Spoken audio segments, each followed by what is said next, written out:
Hi, so this is just a very quick video about the new maintenance log facility for drones, batteries and other kit.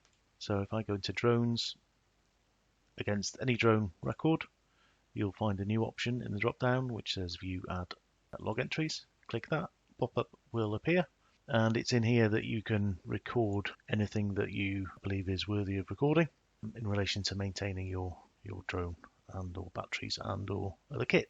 And it becomes a permanent entry against the equipment. So you can use it for whatever purpose suits. The timestamp will be recorded, who did it, and that's recorded by virtue of the initials, and then of course the details about what was done. So we'll close that, and anytime you go into that drone, you'll be able to see a permanent record of the entries.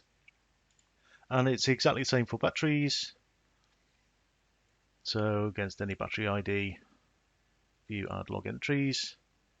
And again, enter whatever you need, and similarly other equipment. So you might want to record something as your flight controllers, for example. Again, exactly the same. Okay, so that's it. I hope it proves useful. Cheers for now.